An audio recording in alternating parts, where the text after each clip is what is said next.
삶이 무너질 때 우리는 본능적으로 문제를 해결하려고 했습니다. 관계가 깨지고 마음이 지칠수록 무언가를 바꾸거나 새로운 일을 시작하거나 스스로를 다잡으려 합니다. 그러나 아무리 노력해도 마음의 공허함은 쉽게 채워지지 않습니다. 그것은 단순히 상황이 어려워서가 아니라 영혼이 하나님의 말씀으로부터 멀어졌기 때문입니다. 말씀을 떠난 마음은 세상의 소리에는 예민하지만 하나님의 음성에는 둔감해집니다. 그렇게 영혼이 메말라가면 결국 아무리 좋은 말도 위로가 되지 않고 아무리 많은 도움도 힘이 되지 않습니다. 하나님의 말씀은 단순한 위로의 문장이 아니라 무너진 삶을 다시 세우는 능력입니다. 하나님은 말씀으로 세상을 창조하셨고 말씀으로 병든 영혼을 일으키셨습니다. 우리의 마음이 깨어지고 길을 잃을 때도 하나님은 여전히 말씀을 통해 다시 시작할 수 있는 힘을 주십니다. 그분의 말씀을 들을 때 시선이 바뀌고 믿음이 회복되며 잃어버린 소망이 다시 살아납니다. 그러므로 오늘 우리는 복잡한 방법이 아니라 단 한 가지를 다시 붙잡아야 합니다. 바로 하나님의 말씀입니다. 이 말씀을 듣기만 해도 그 안에 담긴 생명의 능력이 우리의 마음을 회복시키고 무너진 삶을 다시 세울 수 있습니다. 첫째, 눈에 보이는 현실보다 말씀의 약속을 붙들 때 새 힘이 생깁니다. 사람은 누구나 눈앞의 현실에 영향을 받습니다. 상황이 좋아 보이면 마음이 평안하고 어려움이 닥치면 금세 낙심하게 됩니다. 하지만 신앙은 눈에 보이는 것으로 결정되지 않습니다. 믿음의 사람은 현실이 아니라 하나님의 말씀에 근거하여 살아갑니다. 눈앞의 형편이 아무리 힘들어 보여도 하나님께서 하신 약속을 기억하고 붙드는 순간 마음에는 새로운 힘이 솟아납니다. 왜냐하면 말씀은 단순한 위로가 아니라 실제로 우리의 영혼을 움직이는 능력이기 때문입니다. 이스라엘 백성은 출애굽 후 광야에서 수많은 시험을 겪었습니다. 길이 보이지 않을 때마다 그들은 현실만을 바라보았고 결국 불평과 두려움에 사로잡혔습니다. 그러나 여호수아와 갈렙은 달랐습니다. 그들은 거대한 성과 강한 민족을 보았지만 동시에 하나님이 주신 약속을 기억했습니다. 하나님께서 이 땅을 주시겠다고 말씀하셨다는 사실 하나로 그들은 담대했습니다. 현실을 보는 대신 약속을 바라보았기 때문입니다. 결국 그 믿음이 이스라엘의 새로운 세대를 이끌어 약속의 땅으로 들어가게 만들었습니다. 우리도 마찬가지입니다. 눈앞의 문제만 바라보면 절망이 커지고 하나님의 일하심은 보이지 않습니다. 그러나 약속의 말씀을 붙드는 순간 마음의 초점이 바뀝니다. 하나님이 지금도 일하고 계시다는 사실이 믿어지고 그 믿음이 우리 안에서 새로운 힘이 됩니다. 믿음은 현실을 부정하는 것이 아니라 현실보다 더 크신 하나님을 바라보는 것입니다. 현실은 변하지만 하나님의 말씀은 변하지 않습니다. 그 변함없는 약속이 우리의 흔들리는 마음을 붙잡아 줍니다. 하나님은 우리가 눈에 보이는 것을 기준으로 판단하기보다 말씀에 근거한 믿음으로 살기를 원하십니다. 왜냐하면 그 믿음이 우리를 살리고 절망 속에서도 희망을 붙잡게 만들기 때문입니다. 삶이 무너질 때 우리가 해야 할 일은 문제의 크기를 재는 것이 아니라 하나님의 약속을 기억하는 일입니다. 그 약속을 믿을 때 마음은 점점 안정되고 낙심은 소망으로 바뀌어 갑니다. 때로는 현실이 아무리 바뀌지 않아도 말씀을 붙드는 그 순간 이미 회복은 시작됩니다. 하나님은 약속을 믿는 자에게 평안을 주시고 그 믿음을 통해 새로운 길을 열어 가십니다. 약속을 붙드는 자는 외형적인 변화보다 먼저 마음의 힘을 얻습니다. 그 마음이 다시 일어설 때 하나님은 반드시 상황 속에서도 길을 여십니다. 삶의 회복은 눈앞의 환경이 좋아지는 것으로 시작되지 않습니다.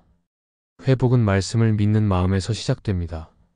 말씀은 어두운 현실을 비추는 등불과 같고 우리의 영혼을 일으키는 생명의 숨결입니다.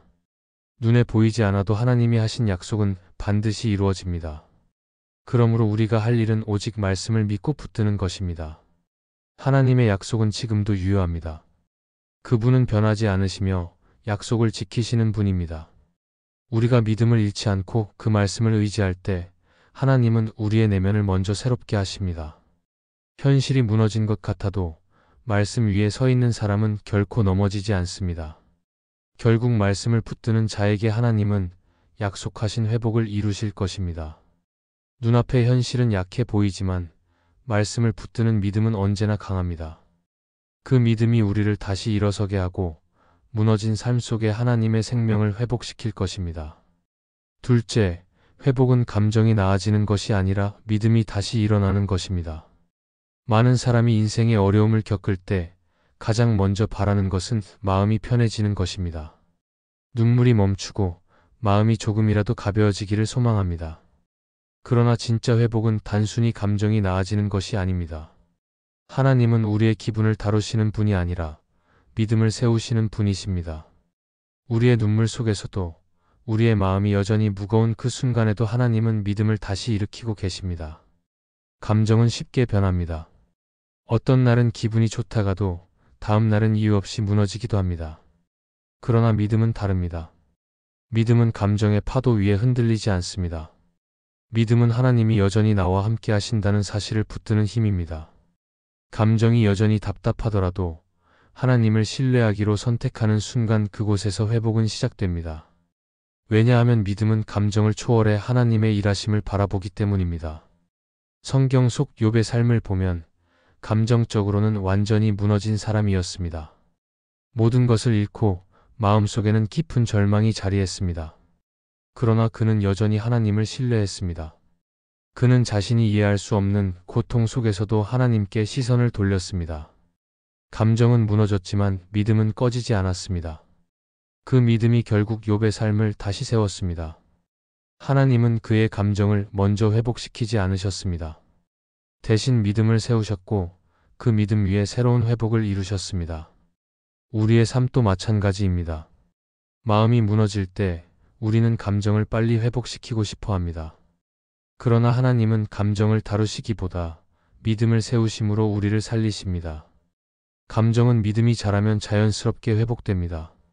하나님을 향한 신뢰가 깊어질수록 마음속 어둠은 조금씩 물러가고 다시 일어설 용기가 생깁니다. 그러므로 감정을 억지로 바꾸려 하기보다 믿음을 다시 붙잡는 것이 중요합니다. 믿음은 단순히 생각의 전환이 아니라 하나님께 마음을 맡기는 결단입니다. 하나님이 내 상황을 아시고 지금도 일하고 계신다는 사실을 인정하는 것입니다. 그 믿음이 자라면 감정의 회복은 뒤따라옵니다. 하나님은 우리가 웃을 수 있을 때까지 기다리시지 않습니다. 오히려 눈물이 멈추지 않는 그 자리에서 믿음을 세우십니다. 그렇게 믿음이 자라면 감정은 자연히 그 빛을 따라갑니다. 삶의 회복은 감정이 아니라 믿음에서 시작됩니다. 믿음이 살아나면 절망의 한가운데서도 소망이 피어납니다. 마음이 무너진 사람이라도 믿음을 붙들면 하나님은 그 마음을 새롭게 하십니다. 감정은 시간이 지나면 변하지만 믿음은 하나님의 손에 붙들릴 때 단단해집니다.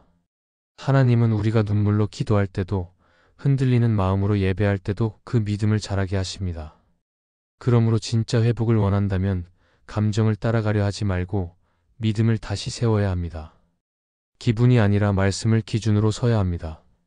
마음이 아직도 아프고 상황이 여전히 답답하더라도 하나님이 함께 하신다는 믿음을 놓지 않아야 합니다. 그 믿음이 서는 순간 보이지 않던 길이 열리고 닫혀있던 마음이 열리며 하나님이 일하고 계심이 느껴질 것입니다. 감정은 우리를 흔들지만 믿음은 우리를 세웁니다. 감정은 순간이지만 믿음은 영원합니다. 하나님은 우리의 기분을 바꾸기보다 믿음을 세워 우리를 진짜 회복의 자리로 이끄십니다. 그러므로 오늘 우리의 기도는 감정이 나아지게 해달라는 것이 아니라 믿음이 다시 일어나게 해달라는 고백이 되어야 합니다. 그 믿음이 다시 살아날 때 무너졌던 마음과 삶은 하나님의 손에서 서서히 회복될 것입니다. 셋째, 무너진 곳에서 하나님의 음성을 듣는 자가 결국 일어섭니다. 사람은 누구나 무너짐의 순간을 경험합니다. 건강이 무너질 때도 있고 관계가 깨어질 때도 있으며 마음의 평안이 사라질 때도 있습니다. 그때 우리는 본능적으로 그 상황을 벗어나고 싶어 합니다. 그러나 하나님은 종종 그 무너진 자리에서 우리에게 말씀하십니다. 하나님은 고난을 통해 침묵하시는 것이 아니라 오히려 그 안에서 가장 깊은 음성으로 다가오십니다. 우리가 그 음성을 들을 때 무너진 자리에서 일어설 힘이 생깁니다. 이스라엘의 선지자 엘리야는 큰 승리를 거둔 후에도 깊은 절망에 빠졌습니다. 그는 도망쳤고 로뎀나무 아래에서 자신이 더 이상 살고 싶지 않다고 고백했습니다. 그러나 하나님은 그를 그 자리에서 부르셨습니다. 큰 바람 속에서도 지진과 불 속에서도 하나님은 말씀하지 않으셨습니다. 오직 세미한 음성으로 엘리야에게 다가오셨습니다. 그리고 조용히 말씀하셨습니다. 너는 다시 일어나라. 하나님은 엘리야의 고통을 외면하지 않으셨고 그 고요한 음성으로 그의 영혼을 다시 세우셨습니다. 그 말씀을 들은 엘리야는 다시 사명을 붙들고 일어섰습니다. 우리의 삶도 그와 같습니다. 무너진 자리는 단순히 실패의 끝이 아니라 하나님의 음성이 시작되는 곳일 수 있습니다. 문제는 고난이 아니라 그 안에서 하나님의 음성을 들을 귀가 닫혀 있는 것입니다. 우리가 상처와 두려움, 원망에 사로잡히면 하나님의 음성이 들리지 않습니다. 그러나 마음을 잠시 멈추고 하나님께 귀를 기울이면 그분의 조용한 위로와 명확한 인도가 들리기 시작합니다. 하나님은 무너진 곳에서 새로운 시작을 준비하십니다. 무너짐의 자리는 하나님을 다시 만나는 자리이기도 합니다. 성공의 순간에는 나 자신이 중심이 되기 쉽지만 실패의 순간에는 오직 하나님만을 바라보게 됩니다. 그때 우리는 하나님이 여전히 함께 하신다는 사실을 깨닫습니다. 하나님은 그 깨달음을 통해 우리를 다시 세우십니다. 그래서 믿음의 사람은 무너졌다고 끝나는 사람이 아니라 그 자리에서 하나님의 음성을 들음으로 새롭게 시작하는 사람입니다. 하나님은 무너진 사람을 정죄하지 않으시고 다시 일어나도록 부르십니다. 하나님은 다윗이 죄로 인해 무너졌을 때도 그를 버리지 않으셨습니다. 오히려 선지자 나단을 통해 말씀하셨고 다윗은 그 말씀 앞에 무릎을 꿇었습니다. 그 한마디 말씀을 통해 다윗의 마음은 깨어졌고 동시에 회복되었습니다. 그처럼 하나님의 음성은 단죄의 소리가 아니라 회복의 초대입니다. 그 음성을 들을 때 죄책감은 사라지고 새로운 믿음이 생겨납니다. 우리가 무너졌을 때 하나님은 여전히 말씀하고 계십니다. 다만 우리의 마음이 너무 시끄러워 그분의 음성이 들리지 않을 뿐입니다. 그러므로 회복의 시작은 상황을 바꾸는 것이 아니라 하나님의 음성을 들을 수 있는 조용한 시간을 가지는 것입니다. 고통 속에서도 하나님께 귀를 기울이면 그분은 반드시 우리 마음에 말씀하십니다. 그 음성은 작지만 분명하며 상처난 영혼의 생명을 불어넣는 힘이 있습니다. 하나님의 음성을 들을 때 우리는 비로소 일어설 수 있습니다.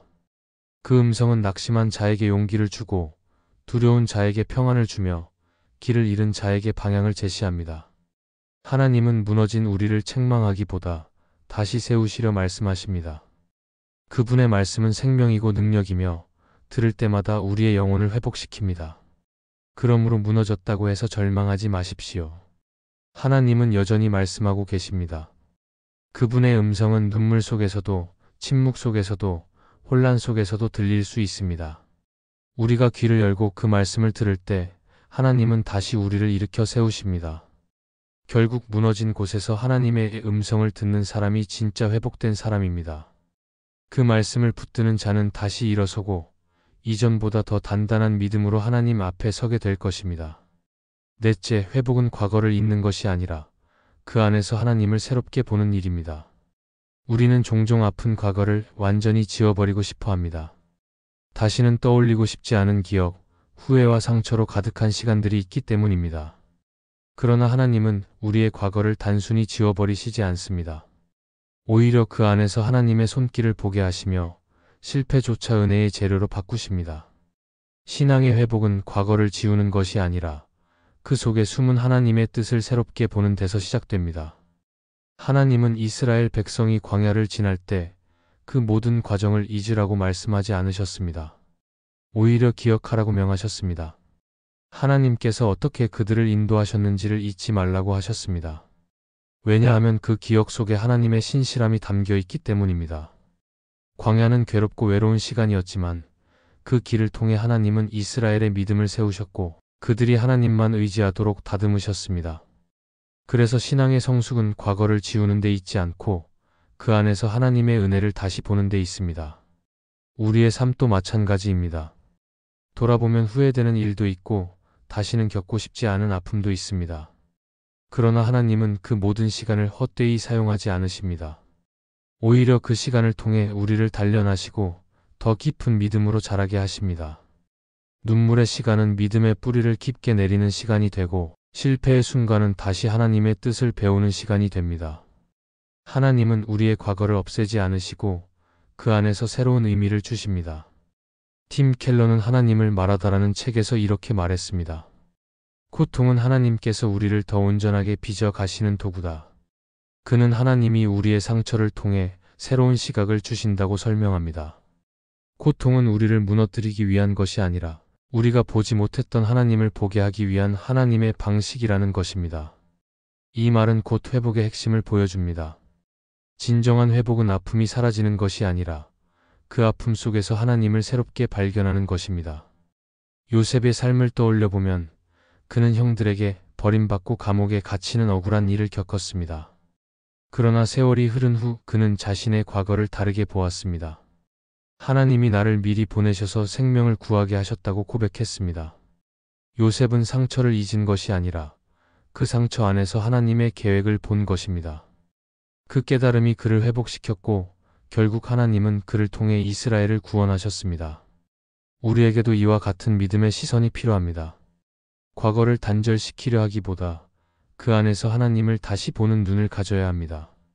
실패를 기억하되 그 속에서 나를 다시 세우신 하나님의 은혜를 함께 기억해야 합니다. 고난의 시간조차 하나님의 사랑으로 다시 해석될 때 우리는 진짜 회복을 경험하게 됩니다. 하나님은 우리가 과거의 상처 속에 머물러 있기를 원하지 않으십니다. 그러나 그 상처를 통해 하나님을 더 깊이 아는 사람으로 자라기를 원하십니다. 우리가 눈물을 통해 하나님을 배우고 상처를 통해 그분의 손길을 느낄 때 그 어떤 시간도 헛되지 않게 됩니다. 과거의 아픔은 하나님을 바라보는 눈을 새롭게 하고 그분의 사랑을 더 크게 깨닫게 합니다. 회복은 있는 데 있지 않고 새롭게 보는 데 있습니다. 상처가 사라지지 않아도 그 상처가 은혜의 흔적으로 남을 수 있습니다. 하나님은 우리의 인생을 완벽하게 다시 쓰시는 분이 아니라 불완전한 조각들 속에서 완전한 그림을 완성하시는 분입니다. 그러므로 과거를 부끄러워하지 말고 그 속에서 함께 하신 하나님을 보아야 합니다. 그 시선이 바뀌는 순간 마음의 회복은 이미 시작됩니다. 하나님은 우리의 모든 시간 속에서 일하고 계시며 과거를 통해 오늘의 믿음을 세우고 계십니다.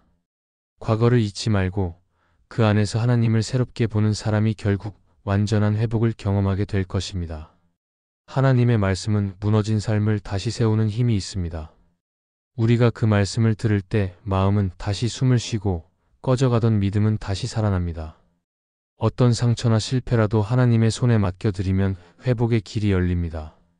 그러므로 낙심하지 말고 말씀에 귀를 기울이십시오.